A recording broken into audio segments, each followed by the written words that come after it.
Another exciting episode of America's Mayor Live. I'm your host, Ted Goodman, and I'm here live with our good friend, Megan Heaton. Megan, thanks for joining us this evening. Thank you for having me.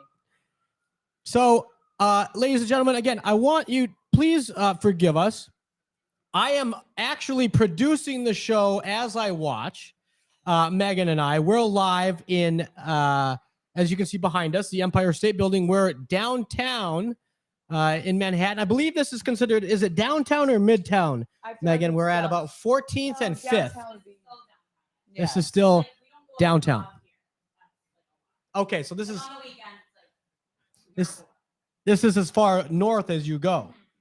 Okay, so those of you that know New York, we have a friend here on set, and she's let us know that you go any further north than this, and you might as well be, there it is. So, a very busy news night, of course, a very busy weekend. Thank you for joining us. Mayor Giuliani, he'll be with us shortly.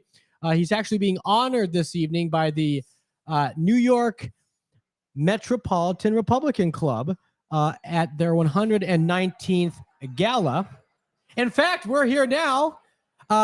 Megan, we have a special guest, so we'll have you step up for a second. He is here, ladies and gentlemen. So let's have him join us right now.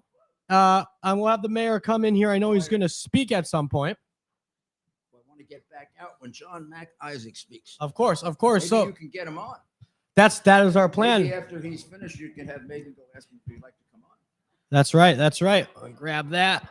So, Mayor, what do you think here? We're here downtown.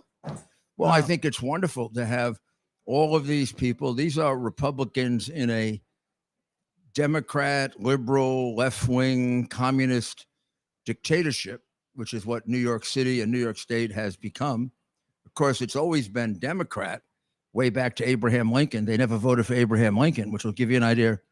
I love the people in New York City, but I've never claimed they were smart. And they also, once again, voted in a Democrat mayor, thinking he was a police officer. Now they have more crime than they had before, which indicates he was not much of a police police officer, and he's an even worse mayor. But actually, what he is a coward. He talks about reducing crime, and then he never does it. On the other hand, the governor doesn't talk at all because all she's interested in is making money on pay for play. So you put the two things together, we've got a city that's in terrible, terrible condition, and was today bombarded with witnesses that the Republicans put on, who are all women who lost their children and were treated with complete disregard and disrespect by Jerry Nadler and the other Democrats. I mean, they don't really care if you lose your children, if you get killed, as long as they're in power. And that guy is a complete disgrace. I mean, Nadler is a congenital liar, a weird little creature anyway, and has always had very, very strange ideas. But I mean, he's part of a conspiracy to frame the president of the United States, to dislodge the president of the United States based on purchased false evidence. What he's doing, a free man, is only a testament to the fact that we don't have equal justice under law in the United States. Well, what the hell is Hunter Biden doing walking around and getting introduced by our demented president in Ireland, saying he's proud of him? He's proud of him? I mean, he can love him, but he can't be proud of him, except for the fact that he made him that way. We're in a terrible period of time. We need people like this who have the enthusiasm for the values that made America great, because those values have been trashed. They've been, in many cases, destroyed by this administration, and we have to bring them back. And we need organizations like this all throughout America who are going to dedicate themselves over the next year and a half to bringing us back to a country. Let's pick just one: equal justice under law, or maybe two: country with a border, or maybe three: that's a country in which we have free speech. That's right, Mayor. And of course, we're here live at the 119th Metropolitan Republican Gala. and they need the mayor So back I'm gonna out go, there. I'm going to go back now, and we're going to listen. We're going to we're going to listen to John Mac Isaacs, who is a true American hero. He's the one who gave us the hard drive. That's right. So the mayor's gonna go back out, but he'll be back with us later. And I'm going to put these on. You got to put that on. Yes. Can you, if you can leave your phone, we can get that up too. Oh, my phone. Yeah. Okay. And so we're doing things I have my phone here. a little bit differently this evening. We want to thank everyone for being with us. We wanted to celebrate with all of you. The mayor has been invited, and he is being honored at the 119th I'll be back. Metropolitan Republican Gala, live downtown right here in Manhattan. And if you can hear the noise back there, maybe we'll show the room. We're going to have our friends rejoin us.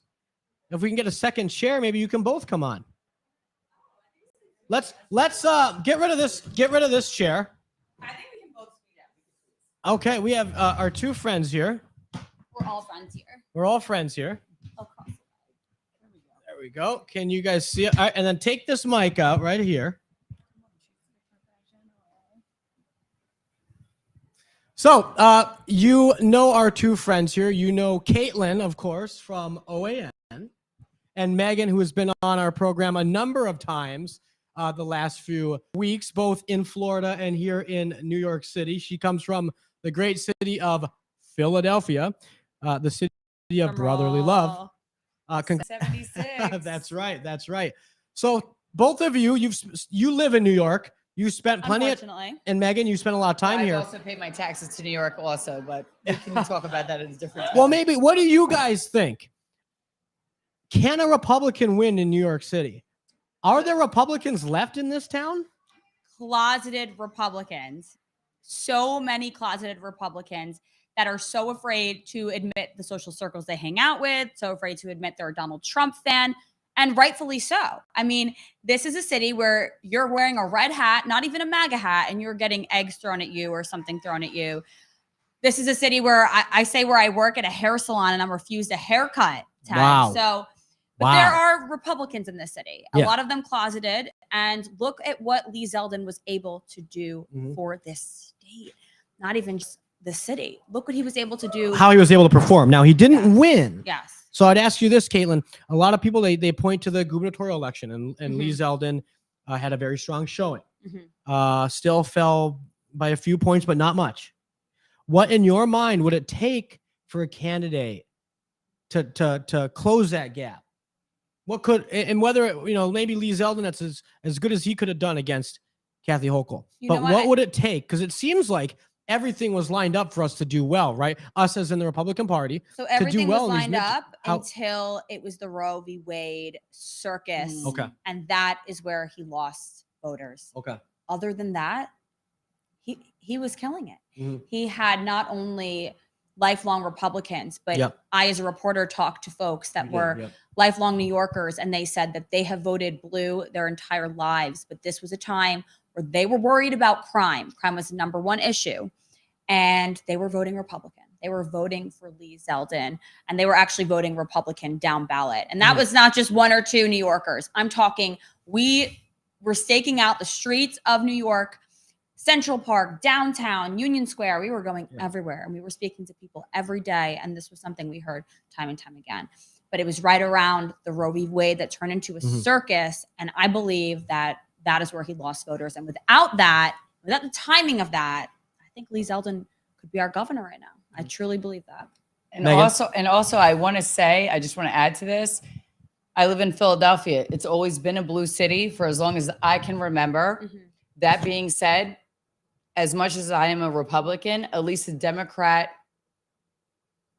the people that I would vote for, I know who they are. I know where their heart is. I know that they don't want crime, So it's not always a matter of Democrat and Republican. Because it's true. It's not in red my versus situation, blue issues. it's the lesser of two evils. Right. And, there's things that go on both sides. So Ted asked what it would take. And someone that just doesn't like crime, does not like the way that the system is. I think sometimes we get in this political realm where it's either you're Democrat or you're Republican. 100%. I feel like a lot of people have been poisoned, and maybe that's too aggressive of a word, but brainwashed. They've been brainwashed to and believe. we're so divided. We're so divided, but really, we've talked to a lot of people that are Democrats and Republican. Yep. Really, we have the same things in common. Right. We don't want crime. So- we want our families to be safe. Exactly. We want the right things Our in kids life. to get good I mean, educations. Yeah. So exactly. you asked though what it would take. Yeah.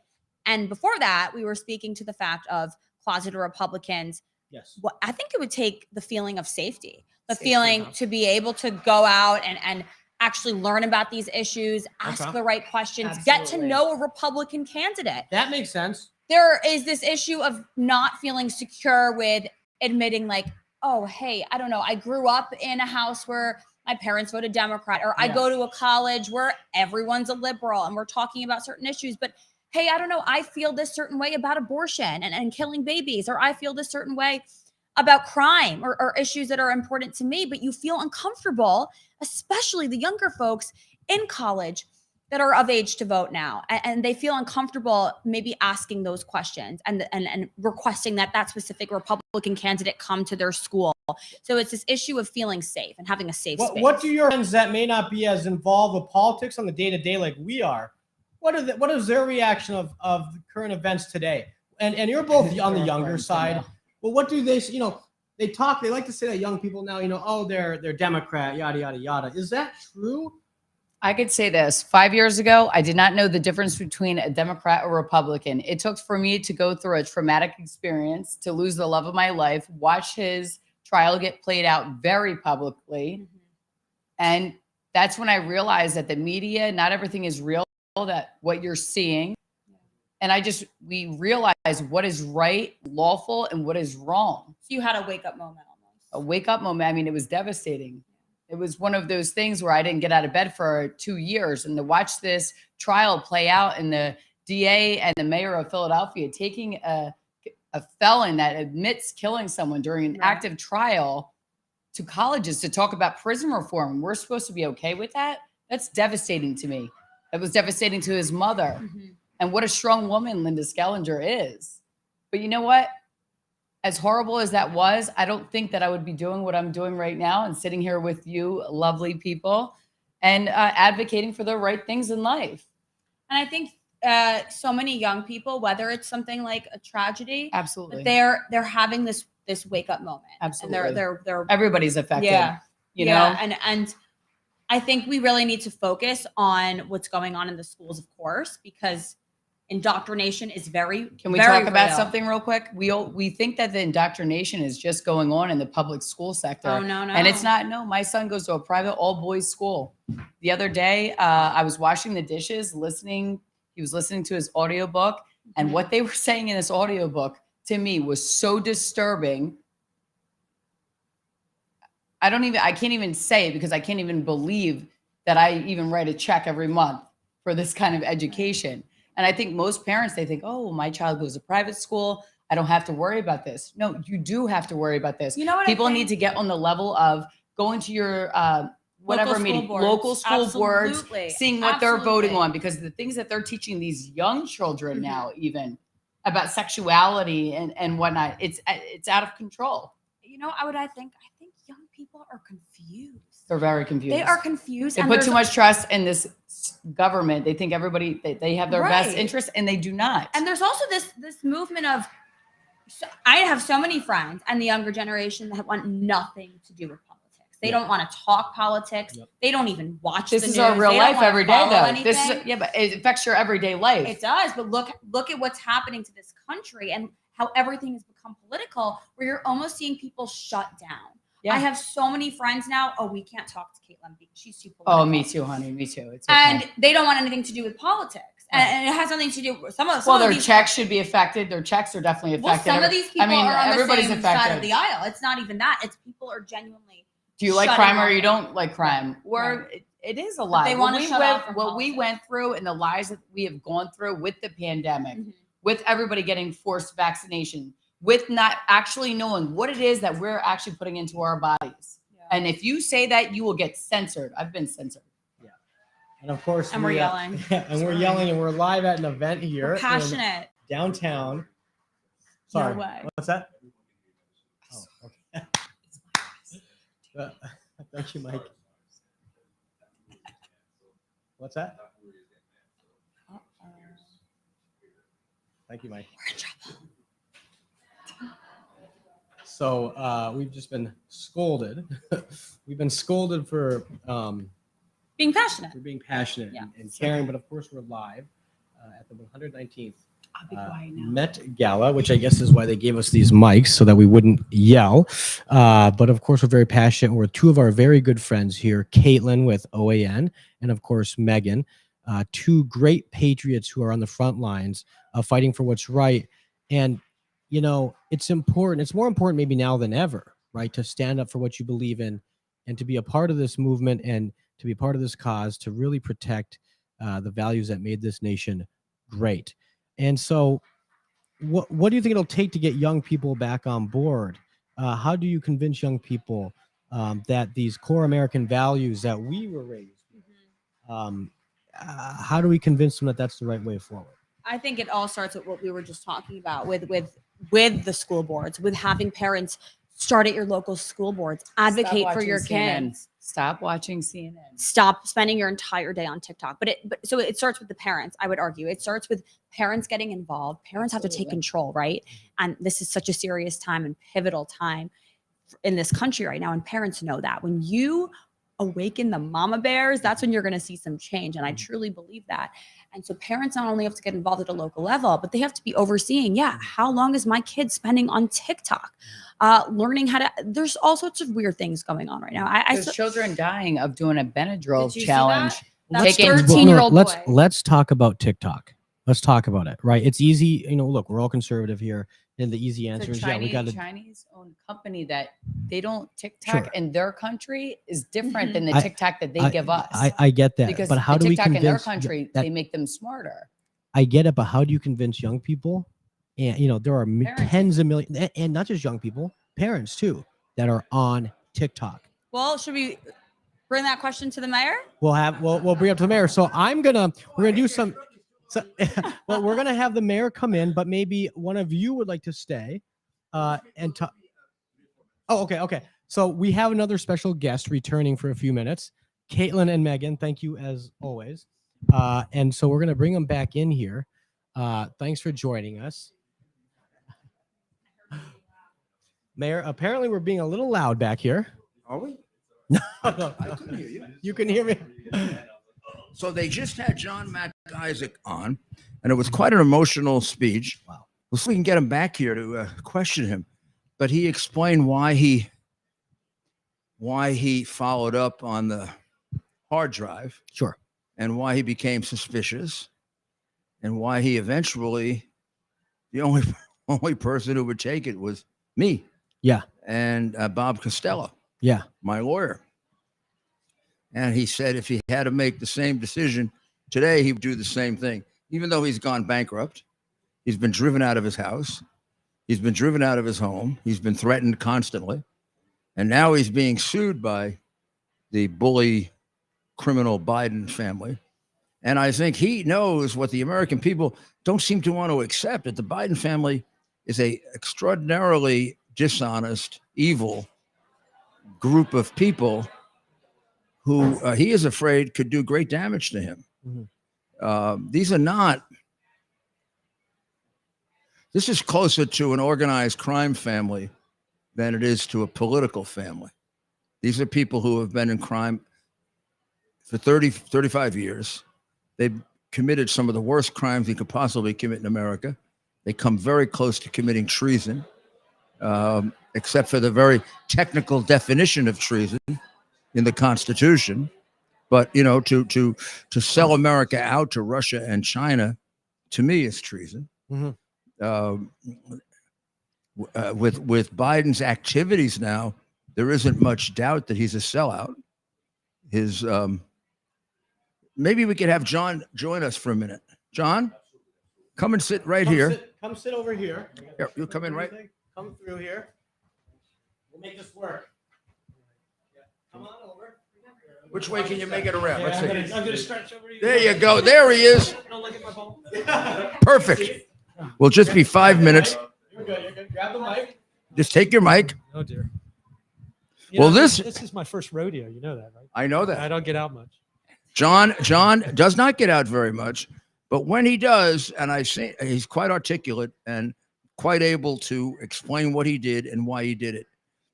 John, just tell us what they've done to you since you turned over the laptop and it became public. What have the repercussions been? And then we'll go back. Well, I ended up getting chased out of town. I had to close my business of 10 years. I went into hiding out in Colorado, kind of bounced around there until things kind of simmered down. Tried to start a business out in Colorado, but after 30 minutes of the Facebook page being up, somebody posted, "Oh, he'll steal your data and give it away." Right.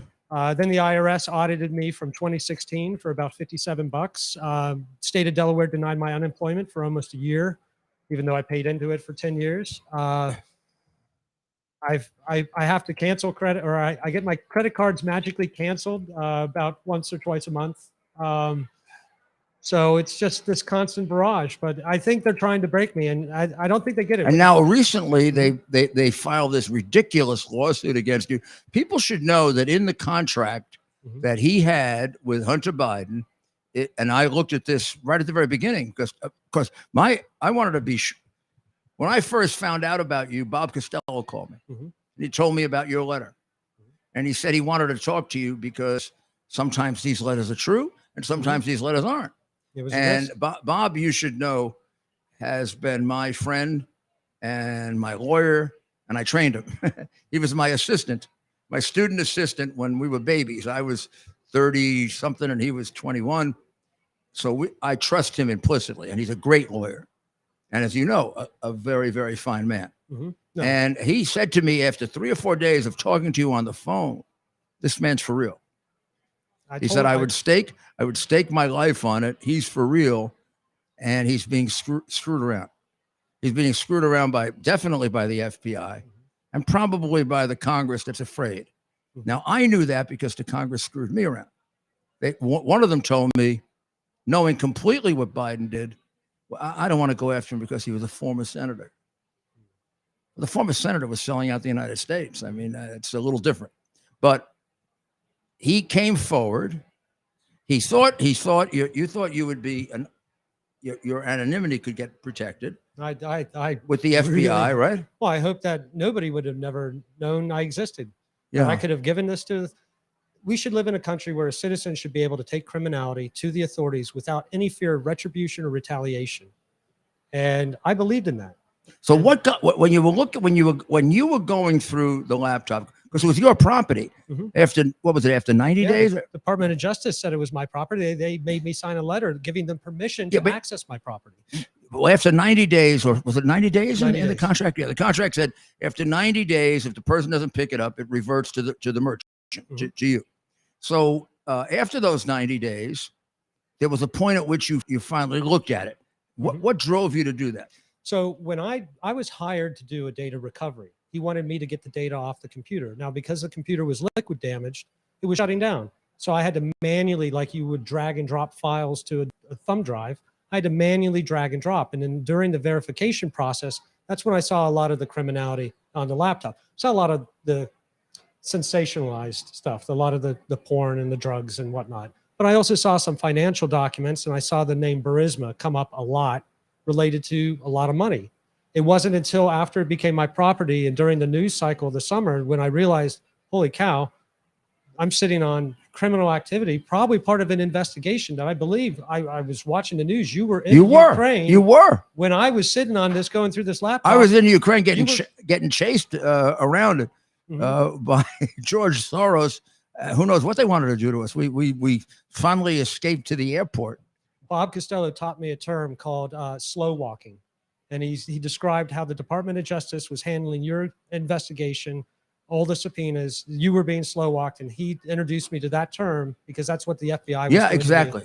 Same thing to me. So in January 2020, I brought them a witness in Ukraine who was the chief accountant for Burisma, the wife of the former owner, who said that she had offshore bank accounts of the Bidens.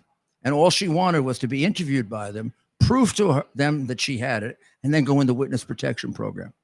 So we gave them the information, like you, thinking they would act on it. They left her high and dry, even though she was under threat of death, and never interviewed her, not one time. Well, when the FBI called me up after they took everything, and then for the next day or two, I was providing free technical support to the FBI because they were trying to access this drive, access the contents. I realized this isn't being put in an evidence envelope and being sent to a place outside of DC for analysis. These are guys making sure what they have is real, and they're probably going to throw it in the river. And I wouldn't be surprised if that's what they did. When they raided my apartment a couple of years later, I remember that. I was in Colorado. The affidavit and the warrant said they should take all my electronics. So when we got to the end, I had 2 copies that Bob had made for me of the hard drive, and I had 2 copies because I did one without the pornography, and I did one with the pornography, depending on who I was giving it to. I didn't want to give the pornography to the press. So I have it lined up at the end. They don't know what it is. So I go through all the electronics and I identify it for them. We get to the end and I said, well, here's the only piece of incriminating evidence I have. It's right here. Oh, they said, oh, wow, what is it? So that's the 2 hard drives. I'll give you the one with or without the pornography. And they said, no, we don't want that. We don't want that. The poor kids, and they were actually just kids. They probably had been told, make sure you don't take any of that because they have been hiding yours. And I represented Trump during the impeachment. I cannot understand how the head of the FBI and the attorney general hid that from us, because that would have made the impeachment null and void, impossible. It was a perfect explanation for why he was asking Zelensky to investigate Biden. He had every right to make that phone call. It's what we call exculpatory evidence. And I'll never forgive Bill Barr for not turning it over. I don't know what's wrong with him. I agree. Well, it's funny you brought it up because I remember it was April of 2021. My lawyer called and said, Rudy Giuliani's home just got raided. Be ready. Yeah. And I was like, okay. And then word got out that you tried to get the drives to them and they turned it down. And that set off a light bulb in my head. So I went out, everything that I valued, I put sticky notes that said Hunter's laptop. Yeah. So everything that I figured the FBI was going to raid me, they're not going to touch anything that's labeled Hunter's laptop. So that would keep I do wonder what they did with the original. So they have the actual computer, right? They have the computer and the drive. Because I called Hunter, and that's why I know his phone worked. That's why I know his voicemail worked, because I called him up on the 15th and said, go to Best Buy, pick up a 1 terabyte external hard drive, drop it off. I'll transfer everything back, call you when it's done. So this is so he could use it? So he could get, because he needed the data to be put on something. Right. And he dropped off the drive. So I knew, and that's why Hunter has a credit card receipt from Best Buy for a 1 terabyte Western Digital drive that I have the serial number. It's also the same serial number on the subpoena from the FBI. So if he wants to take me to court over this, bring it on. Bring it on. He can't. You've got the contract that makes it your property. Discovery goes both ways. Yeah. Now, when he came in, did you see him once or twice? He came in twice. He came in the initial time to drop it off. Then he came in the second time after. Both times, was he normal, or did he look inebriated or drugged? Or he was intoxicated both times. And did you interpret it as intoxicated rather than drugs? I mean, I don't like speculating. I could smell the alcohol the first time. So that's what you thought he was. And did he seem to know what he was doing? Yeah, enough. So sometimes you have customers that you have to explain things slowly to and at length. And I just figured that he was one of those customers that you got to remember, he came in, he was a mess. He had 3 laptops. One of them said Beau Biden Foundation. I just thought he was trying to get his dead brother's memories off the laptop. I felt bad for the guy.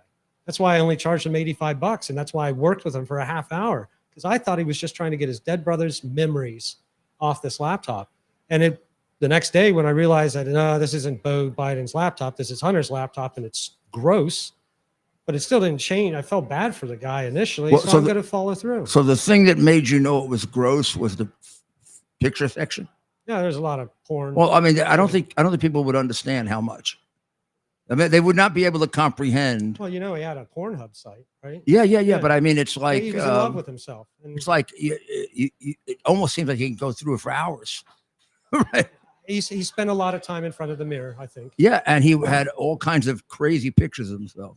But then, if you start going into the texts, which get a little more complicated because they're not you don't know how they're organized. No. You start seeing that Joe did meet with the foreign people from Burisma, and he was lying about that. You can see that they set up meetings with the Ukrainians, with the Chinese. That he says that thing about spy chief. I'm in business with the spy. He says, for 30 years, I've been giving half of my income to my father. Well, remember that one email where he's like, my business partner is on death row in China. Yeah. I mean, it's amazing. Say it all. Look at the business you're keeping. So you look at that, and at minimum, you say, well, the president of the United States, who asked the president of the Ukraine to investigate, had a very good reason for doing it. And I definitely saw a lot of money exchanging hands. Not a lot of skill set coming from Hunter. What could he provide? But then when you start to see the favors that were coming, these guys from Ukraine they were rubbing the genie bottle. Right. And anytime Nikolai needs a visa, let me call the State Department. Let me get that fast track for you. We're going to do this in Romania. Don't worry about it. We'll leave the Secret Service back in Paris. They knew what they were doing. The one email that I based the portion of my book called The Burisma Grift was basically the email between Hunter and Devin, where they were outlining their plans for cashing in on all the money that was pouring into Ukraine and how they were going to have to prop up. And they couldn't set an expectation of what Joe was going to provide, but they had to be there to back it up when he did.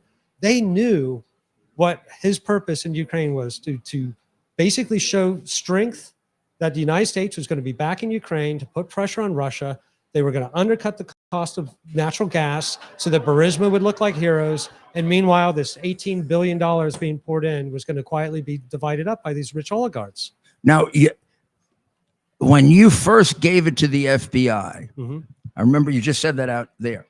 You trusted them, but not completely. I believed in the FBI, but not completely. But I didn't trust them. Well, so and what did you do as a result of that? What I did was, I have a dear friend, and I decided that I needed to get my father, because again, I wanted none of this. Sure. I was business. I wanted to keep my identity and my safety. So I sent my father, who's a retired colonel in the Air Force, to reach out to the Albuquerque FBI. I gave him a copy of the drive, gave him a copy of the paperwork, basically what I gave you, and said, go to the FBI and see what happens. And the FBI said, lawyer up, don't talk about this, get out of our office. And we thought we were done. And then it was in end of... So they told you to... They told my father to lawyer up and get out of the office. So they kicked him out. We don't know what to do. Then the FBI reaches back out to my father and says, oh, we want to talk to your son. So we did a little back and forth, and I agreed, hey, come to my house. I'll give you everything. And they came to my house. I tried to give them everything. They didn't take it. And they're, oh, no, we got to talk to our legal team. There's got to be some rules. I'm like, okay, can you please just get this out of my shop?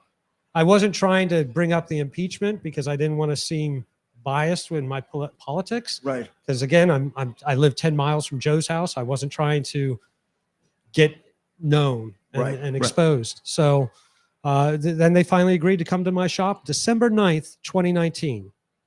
December 9th, 2019. They finally came and they took it. And I thought that this was over, but it turns out it was just the beginning. Didn't they tell you something about you should be better off if you kept your mouth shut? Well, in their defense, so when they were leaving, when I get nervous, I try to crack jokes. And so when they were leaving, I'm like, don't worry, lads. I'll leave your name out of the book when I write it. And that's when Agent Mike, who I did change the name in the book out of respect, that's when he turned around and said, it's in our experience. So nothing ever happens to nothing ever happens to people that don't talk about these things. And I kind of took that with a grain of salt, but then slowly digested it over time. When I gave the FBI free tech support later on that week, it was in the back of my head. I'm like, is this the point in time where they get you when you don't want to cooperate with the FBI anymore? So I did not, again, this is all new to me. I just figured if I don't go along with this, if I don't help them access that drive, they're going to come after me. And Right. when that impeachment went down, and I didn't. Well, that's see the way that it drive. should. That's the way it should be. It should be. They should be more interested in getting that drive than you are in giving it to them. They're law Exactly. enforcement. Exactly. I cared more about getting to the bottom of that criminality than the people who got hired to do their job, and they never did. Well, I can't tell you how much respect I have for you. Well, you saved my life, so And thanks a lot for that. I also have to tell you, you actually fulfill what we often say about America. Somebody does come along to save us, and you did. Because you know, if you hadn't turned that over to me, this could be hidden forever. I probably wouldn't be alive. Yeah. The FBI knew. How long do you think the FBI would have taken to brief in the incoming president? Hey, boss, what do you want us to do with this guy? Yeah, yeah. And who And knows? I would have been hit by a car, and nobody would. And have who known. knows what they've done? I mean, it is a crime family. Yeah. Well, I mean, it all started when Hunter didn't pay his $85 bill. Yeah. Yeah. So, And they go back doing this for 30, 35 yeah, years. I hear the apple doesn't fall far from the pie Yeah. or tree. Right. Well, thank you. Sir, Thank you for the country. Thank you, Mr. Mayor. God bless you. God bless you. We're all in this fight together. We are. You're going to come out fine. Okay, Ted. Go ahead. Ladies. All right. Thank you, ladies. Yes. What? So, Teddy is not back yet, but we're going to. Well, we got Okay. OAN Can we see analysts what we're right working here. with here? Yes, we can. We got the OAN analysts right in front of us. All right. We'll wait for Teddy, but in the interim, we will take over. I think we'll be just fine. Ted, we Go don't on. need you anymore. Yes. Okay, so that was amazing. And I mean, imagine that is the first time they actually met. JP is a total icon. But imagine like all of this I and know. all that drama downstairs and those people acting so crazy. And this is actually the first time that they've actually met each other. And the reason that they're fighting back and they're pushing back so much is because they're afraid. Yeah. And they should be afraid. Because guess what? God is always good and the truth always comes to So the Meg, top. I was at the mayor's apartment when this story was first breaking, and Ted wasn't with us yet, but I sat there with the mayor and his old assistant going through the laptop and going through what we had And on that I- hard drive. peruse that laptop. Why aren't we talking about the actual pedophilia that went on just alone in that laptop? Right, because and the mainstream media is no one's above the silencing law. it. No one's Well, above no, the we law. saw that No one's above downstairs. the law. Yeah. Except Well, Joe I Biden, said- Hunter I said- Biden, Nancy I Pelosi, love that Hillary they did Clinton. that. I said, you're right. You're correct. Nobody is above the law. I God remember judges us that all. That's all I have to say. gut punching feeling. I remember getting physically nauseous. I didn't even want to see anymore. I mean, who wants to see Hunter Biden naked? You don't, trust me. Well, smoking crack. Too. Yeah. Okay. So, And I mean, the worst part of it is your dead brother's wife. I know. I mean, and your own niece. I mean, the besides wor- your sister and your cousin that you were having sexual relations with. But look And at I who said his what role I model said, was and that growing doesn't mean up. back. Look at who his role model was growing up. I mean, his poor daughter. I mean, in the shower with his own daughter, sniffing anyone that so comes. sad because I know her husband in his I'm not vicinity. gonna go there, Oh. but I mean, he's Yeah. from Philadelphia. Yeah. I didn't think of He's that. a great guy. I'm not saying anything negative, but he was a great. But so it's here we are, right? Years later. And again, I was with the mayor. The story broke that week. He got the hard drive, a copy of it. Years later, nothing's Imagine trying to happened. give that to the FBI. There's still no and they're saying, justice. no, don't give us, something you know that what? go- I that think incriminating. Like, I thought we were about not pedophiles. I thought we were about the above the right things in life. Apparently, I guess that we're not. the American people would believe that. I Well, don't the think American anyone is taxpayers- shocked now. Well, no, you know what the problem is in this country is the media. The Yeah. media outlets and who owns the media outlets and how George Soros is connected to all of that. And if people really got to have an education and understanding of how big pharma plays a role, how the media plays a role, Mhm. and everything is swayed. Imagine, the television is a patented thing. Did you guys know that? You know what I say is the saddest part about patented. growing So up? that means you can control the way that people think by putting certain information out there and controlling the way people feel and think. You would think it's an alternate universe, like we're in a movie here. You know we what I are say in is my love. We're definitely in a movie. The saddest thing to me about growing up, and I've said this to family members and friends, you're young and you look up to these people. Oh my God, an FBI officer, a president. Absolutely. And as you get older, it's not only heartbreaking, but it's disgusting to be an American citizen. Absolutely. And we're not even that old. But as you get older and you realize these people are corrupt. These people are the same ones. Think about the Clinton body count. And we won't even go into that right now. But just for a side note, Paula Jones, is that her name? Paula Jones, $850,000 she got paid from a sitting president. But when you're we young, want to make you a look up big to these deal people. about somebody that's running for president. Right. That whatever they had going on, if they did or didn't, it doesn't even matter.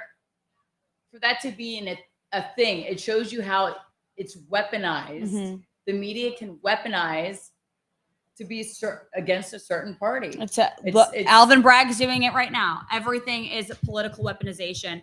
And nobody cared when the cities were burning down. No one cared when thousands of businesses and Black-owned businesses were getting burned down. It's not about race, but that's the easiest thing that they try to say that. They try to work on people's, heartstrings to say it's racist. Well, reparations, thinks this and that. Your streets are racist. I don't know if you guys saw this today. He actually came out. Maybe he's trying to do his job there, and our streets were made racist. I don't know. Who said that? Pete Buttigieg. I don't know if he's been to New he York. went. But wait, is he the same Pete Buttigieg that went to Ohio and didn't know what to do and was like, he was looking around? I don't know what to say. Are you kidding me? I think I could have done a better job, and Yeah, I'm pretty sure me as a white girl, I drive on the same disgusting roads as anyone. We're all affected. It's not about white and black. But the roads are racist. So everything's the easiest racist. way that they want to divide the masses is to bring up races. Yeah. We don't need reparations. Mm-hmm. We weren't around hundreds of years ago, and whatever happened in the past, which you guys all know now, is they're changing history books. They want to act like Christopher Columbus doesn't matter, or certain statues doesn't matter. They're erasing history. This is what ridiculous. You and I grew up. How about tonight? We started this event actually 3 times today. At every event I was at, I was with the House Judiciary Committee this morning at the amazing field hearing they held. And you know what they did? They started the hearing with us standing for the Pledge of Allegiance. I mean, imagine they're taking that out in schools now. The Pledge of Allegiance. And can you imagine the Democrats starting? I mean, it's so bad that what they did in the NFL, I mean, with Colin Kaepernick, right? I mean, imagine he was adopted by a white family, but do you think the news tells everyone that? I mean, did you see that interview? I just recently found that out, that he was adopted by a white family. That wasn't good enough for him. And imagine that poor family that took care of him and had the best heart to do that. They didn't care about white or black. Mm-hmm. They just cared about making him, just caring about another human. And he sits there and stabs them in the back and does what he does. He threw them right under the bus. Yeah. He insulted them. Not only, Meg, is this a white family that adopted him as a young boy, gave him notice everything. how every NFL owner, they don't want to even come close to that. This is someone that achieved. So if he was so great, right? Why doesn't he have a contract right now, ladies and gentlemen? He doesn't have a contract. This is someone that achieved the American dream because of what his Get adopted on your parents knees. did Yeah, for that's him. what he wanted everybody And to that do. is what, and he wasn't grateful for that. And to this Was day, not. is not grateful. And that It's was sad just because so he wouldn't even be in disgusting. that position that he's in unless it was for that family that took care of him, Right. that elevated him to make him where he is. And it's very sad. And it's not about race. It's about love. If you have a good heart, you care about another person. And what it takes Right? What are we talking about? to adopt another soul and to raise that kid Absolutely. like And your it's own. not your, exactly. He would never be in the realm of a professional athlete. But you know what it was? He got poisoned. Mhm. Because there's always an entity that's bigger. The devil works in a lot of different ways there. And I think you mentioned something about, chaos in the home and things were tough. And He didn't his parents commented, Meg, his parents commented when he would put certain outfits He on. didn't have a tough life. Find He was me lucky. a mom or dad. My mom and dad would not let me walk out of the house in half the shit I wore. Yeah, life was rough and tough for everyone. You guys want to sign off for our Getter crew so we can say goodnight to Getter? And then pretty soon. Well, can you do your like silent note? We've been waiting for you. We've been holding the fort down for you. No, we do. Teddy. We heard from so many icons today, Mayor Giuliani and John Paul Isaac, two patriots, and what an honor to witness the moment that they have first met in person. This is the first time. Nobody would really understand that. Yeah. Because obviously the synchronization of everything that they've had in and how they work together. This. And this is the first time they actually met. And the synergy was just so real. Yeah, beautiful. All right. Good night. Good night. So stay on though, because we are still live on most of our platforms. You guys are good. I will step in. Maybe one of you. Okay. You guys are. Look, we gotta make this transition smooth, right? Okay. So yeah. So don't trip. Oh, we're still live. Okay. Well, who wants to volunteer to stay on, kind of just as I make my way out that door? Okay, Ted. Do you mind putting on me? Yeah, I think you got this. Okay, whatever you say. Thank you. I love you.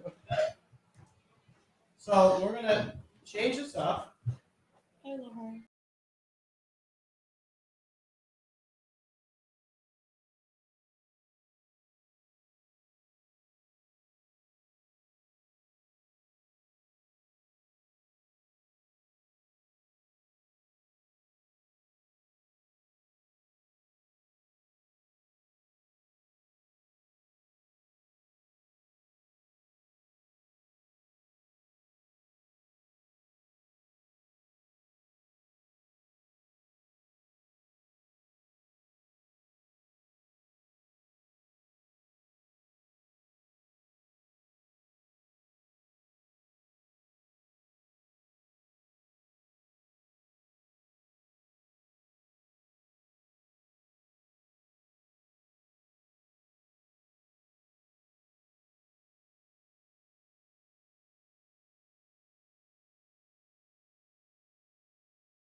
The irony of red and blue, ladies and gentlemen. The red and blue lights and the irony. Isn't that amazing?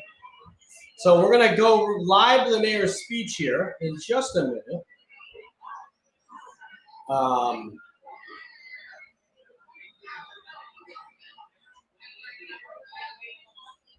maybe we'll leave it on with a picture of the Statue of Liberty. Or sorry, the Empire State Building.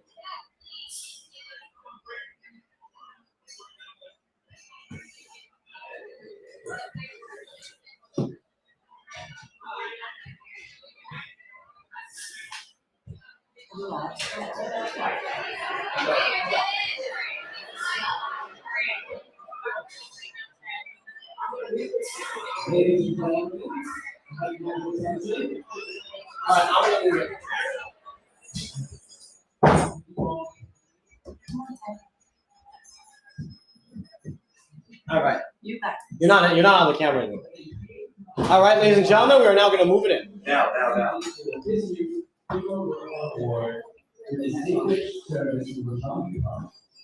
There's only one man who he had a number. America's man. Can you unplug that for me? It's in the way. See how it's tangled? Go.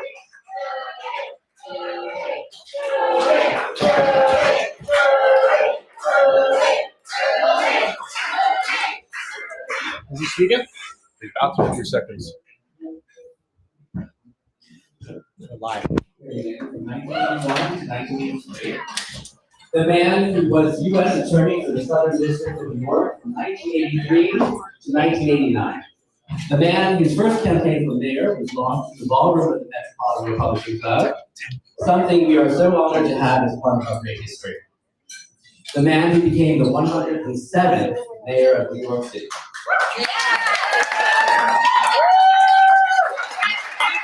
as a prosecutor who famously showed the mafia bosses that whatever they themselves may have believed, they did not exist outside of, nor were they above American justice. As mayor, you led the Broken Windows campaign that led to the Renaissance in New York City, its theater district, its financial sector, and most importantly, its people's personal safety. And on New York City's darkest day, the day that the boy from East Flatbush became America's mayor, you, above all others, restored hope to the people of the five boroughs and to this country. Yes. Yes. In your own words, tomorrow New York is going to be here, and we're going to rebuild, and we're going to be stronger than we were before. I want the people of New York to be an example to the rest of the country and the rest of the world that terrorism can't stop us.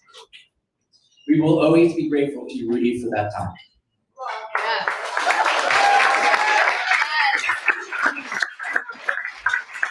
More recently, you reminded us of the lost art of loyalty by standing up for and standing beside President Donald J. Trump. You represented him in lawsuits, you have been a surrogate advocating on his behalf, and you have been his true friend, sir. When you received Hunter Biden's laptop, you did not hesitate to do the right thing and show the American people and the world just what had been hiding behind the Cheshire Cat grin of the Biden family.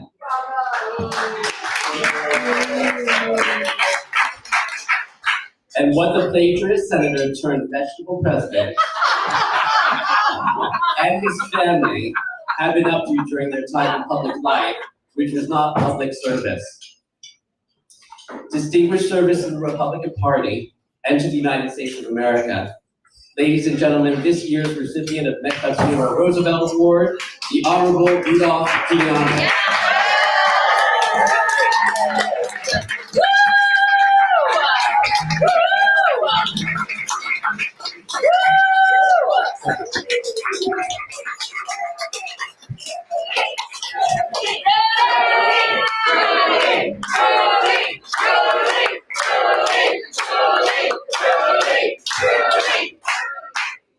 Thank you very, very much. I love when you do the Rudy thing, because when I ran for mayor, I always knew you were going to vote for me when it went from, Giuliani or whatever to Rudy. That was like so ultimately all our campaign posters, was Rudy. And I the second time I ran and won, and this may be why I won, was when the movie Rudy came out. This is where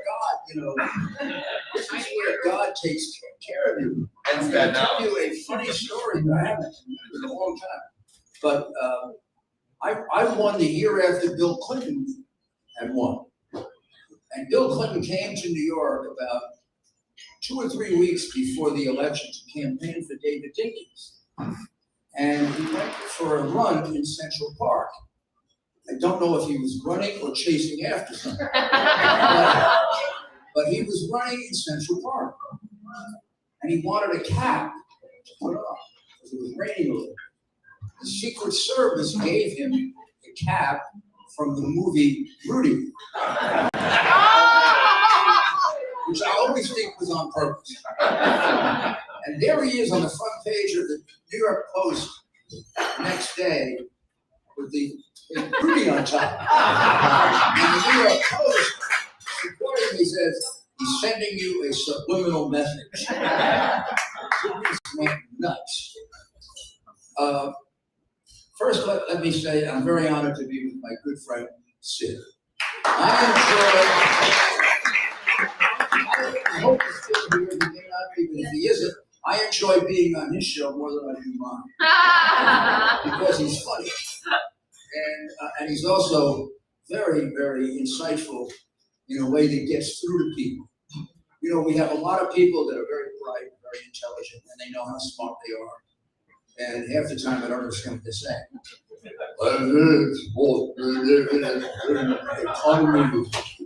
What what do you think the economy is going to do? The economy is going to go. This guy like he talks English, so I know what he's saying. I think that's why he's the #1 show. I couldn't be more honored to be with John. We had a good chance to talk in the back. You know how we always say, and right now we're praying. We always say, America. Somebody comes along at the right time in America. You know, the way George Washington did, or Abraham Lincoln, or I believe Ronald Reagan did, or I think Donald Trump. He came along at the right time. He came along at the right time. Very often, the person who comes along at the right time is a citizen, a person who just happens to love America more than his own safety, his own security, his own comfort. Had he not produced that, there's a good chance we never would have known.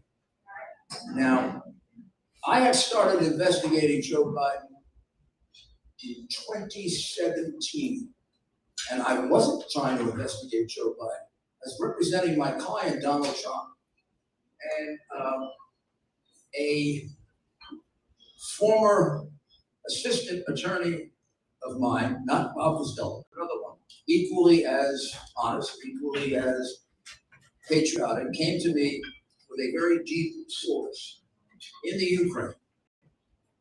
By a deep source, I mean somebody who's worked for our agencies for years. And he came to me and he said, you know, you're not going to believe this, but I believe that Hillary Clinton was doing in Ukraine what she's charging Donald Trump with doing in Russia. She was colluding with the Ukrainian government to develop phony, false information about Donald Trump. And she said, I'm not sure it's true, but I got 5 Ukrainian officials who are willing to testify to it. And they're willing to come before Congress, testify under oath. And he gave me their names, and he said, I'll put you in contact with them. And then he said, of course, they know about the Biden bribe. Now, I've known Joe Biden for 35 years. Worked with him on appointing judges when I worked for President Reagan. And I worked with him on the 1994 crime bill when I was the mayor. Not only did I know him, I employed his niece for 5 years when I was the mayor. So I knew him well. I was introduced to him by his little classmate.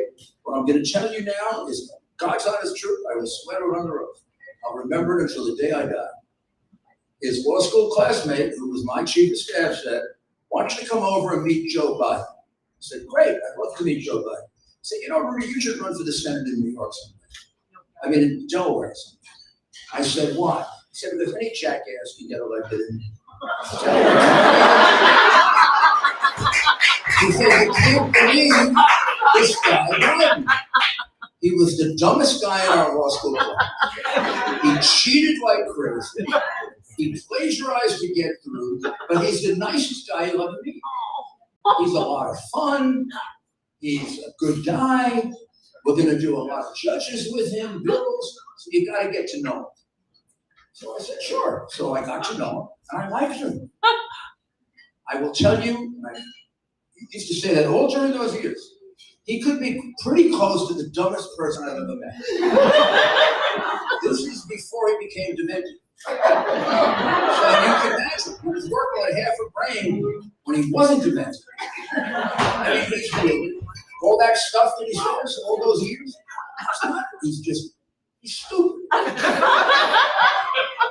Okay. When they told me he was in a bribe, I said, I never would have believed in a million years he was crooked. I always thought the Joe that goes on Amtrak, nice guy, dumb as hell, way over his head. He repeats, and the reason he's stupid is he repeats like whatever they tell him to say. They write it out for him, he repeats. Sometimes he reads it wrong. Love to lie, particularly lies where he aggrandizes himself. You know, I was on the top of a tree. Cleaned up that corn pop I wrote. I really believe corn pot made him. But I was shocked that he was dishonest. So I asked them to prove it to me. You got to give me proof. Well, first of all, let me show you the tape. And I saw that tape where he got up and said that he basically told the president of Ukraine, if you don't drop the case, you don't get rid of the prosecutor, I'm not going to give you $1 billion. Now, you had to know what that $1 billion meant. Ukraine had no money. The prior dictator of Ukraine, a friend of Putin, had left them with $800,000 in the bank for the entire country. He stole well over $50 billion. You think it's impossible to do that? It was all orchestrated by the man who runs Prime Bank, a man named Zlochevsky, who was the prior employer of the present hero in Ukraine, Zelensky. You hear what I just said? Yeah. Could be the most crooked man in Ukraine. He wanted money for every oligarch, for every murderer, for every killer, and that's how he made his billions. He also made a fortune for Zelensky, who was the present hero of the Western world. Is there a connection? I'll leave you to figure that out. So I started investigating. The ambassador in Ukraine would not let any of these people come to the U.S. because the ambassador in the Ukraine was a leftover from Hillary Clinton, and she basically was owned by George Soros. Much of the money supplied for doing this in Ukraine came from George Soros. His companies were under investigation by the same prosecutor. So Biden was hired to fix the Burisma case. And the payments to Hunter, if you want the explanation for them, were passed through. Hunter was the typical bag man. He got the money. His partner, Devin Archer, got the money. He went to Joe so that Joe could fix the case for Burisma with the president of the Ukraine, Poroshenko. It's a straight out, disgusting bribery scheme at the highest level of government. And then if you listen to the hard drive supplied by John Mac Isaacs, you'll hear a text they love to bury. You may or may not know this, but it's right there. Boom. December 18, 2018. Hunter texts his daughter. I never get any respect in this family, even though I've paid the expenses for 30 years. And still, I have to give Pop half my income.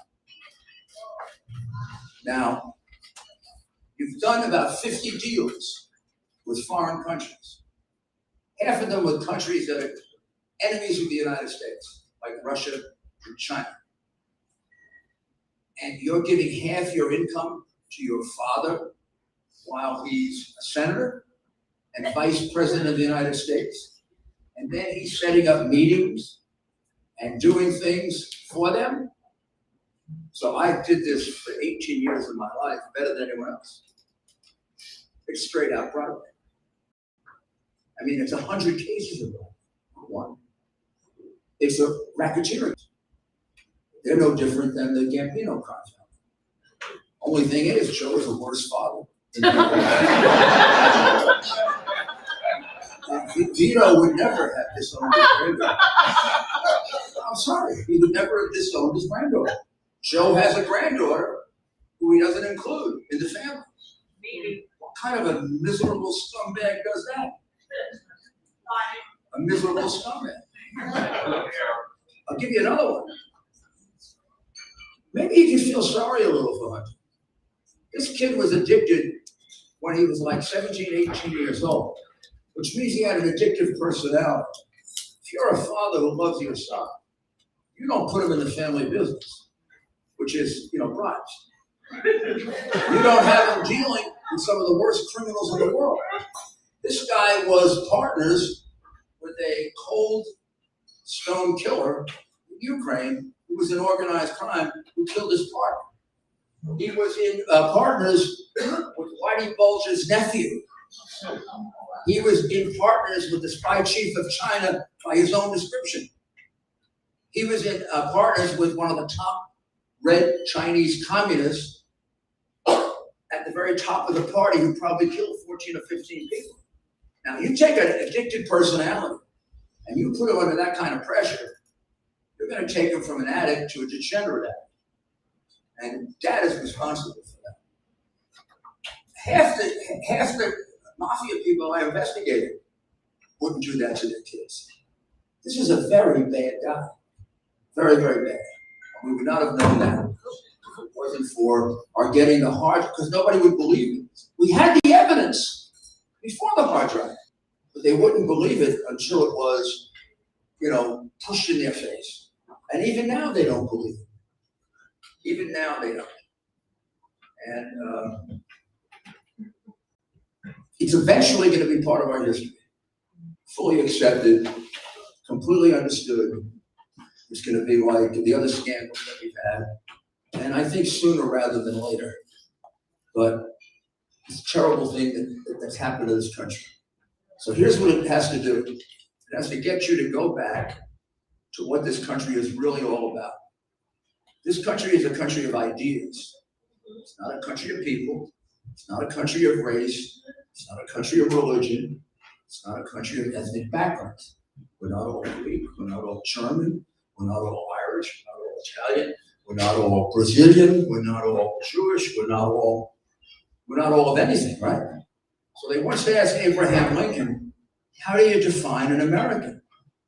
This guy who just became an American said, the other guy is telling me he's a much better American than me because his family came over on the Mayflower. And Abraham Lincoln said he's a very ignorant man because the very best American is the one who believes in the values of America the most. If he doesn't believe in the values, just go look at the Declaration of Independence and the first 10 amendments. Do you believe in freedom of religion? Well, they don't. They want to wipe out religion. You believe in freedom of speech. Freedom of speech. Thanks to the hard drive. Freedom of speech. It's a joke. We have less free speech than in some communist countries. Do you believe in freedom to defend yourself? The Second Amendment to the Constitution. Well, they want to take guns out of the hands of innocent people and make sure that every criminal that Bragg likes to release on the street has 2 or 3 guns, just so they can kill you more. It's actually sick. Do you believe in, you have a right to be secure in your home against unreasonable searches and seizures? You don't have that anymore. I didn't have it. They came into my home, raided it. They went into my law office and raided it. And 2 years later, they sent me a letter saying I didn't commit a crime. So what the hell did you come to my office for? If you don't have probable cause now, how did you have probable cause then? Because they don't care about the Fourth Amendment. They don't care about privacy. They don't care about the fact that one of the reasons before the Revolutionary War is to do away with bills of attainder, which allowed the British to just come into our homes. That's one of the reasons we're a free country. They don't believe in that anymore. They don't believe in the Sixth Amendment, the right to counsel. They took my iCloud account, but I'll tell you. They took it from me, and the first date on the subpoena is the day I began representing Donald Trump. Do you know when they stopped doing that? 2.5 years later, when I stopped representing Donald Trump. So, were they spying on him? Yeah, without any regard for the Sixth Amendment of the Constitution. So I don't think they're Americans. I think they're working for somebody else. I think that somebody else gave well in excess of $30 million to the Bidens. I think the Bidens are owned by China. And I wouldn't spend time telling you all the favors he's done for them, except one, and I'll conclude. Very shortly after he became president and did the cowardly withdrawal from Afghanistan, in which he got people killed, for which he should be prosecuted. because it's his decisions that got these people killed that no rational president would have made. No rational president would have removed the troops before the civilians, unless you wanted the civilians killed.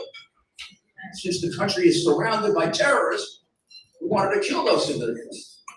But he did one other thing that they don't mention enough, except Ronald Reagan. Donald Trump said this a week ago. He gave up the Bagram Air Base. Bagram Air Base is one of our biggest air bases. We had just spent billions to renovate. It's got the longest runway outside the United States, and it's 400 miles from China. Do I need to tell you how strategically important it is to have an air base 400 miles from China? They don't have anything within 3,000 miles of the United States. He gave it up for no reason. He could have gone out, he could have left Afghanistan and kept the base. We're in a lot of countries we don't occupy, and we have a base. We're in Germany, we're in Italy. We're all over the world with bases. But he gave up 400 miles from China. And then he left behind $85 billion in arms, where a 12-year-old kid that watches war movies would realize, at least I should blow him up. And those arms are being used to kill us right now. So this is a terrible president. And this country is not going to last long if you re-elect him or somebody in his political party, because the entire top of his political party has rotted with corruption. Now, don't be surprised, because this happens to the Democrat Party every so often. It is the party of slavery. The single institution that did more for slavery in this country is the Democrat Party. How they can change the name Jefferson or Madison or Washington because of slavery, but not change their own name, is complete opposite.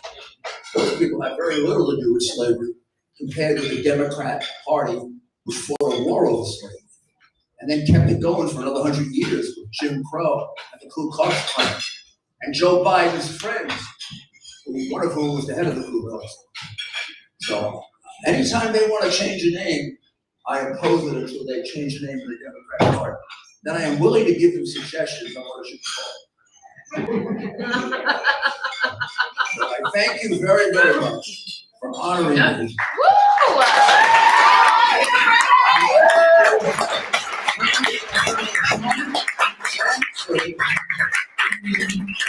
Mostly, I thank you for what you're going to do for us a year and a half from now when we take this government back. Not for the Republicans this time. This is not an election for all of us. This is an election for America. God bless you.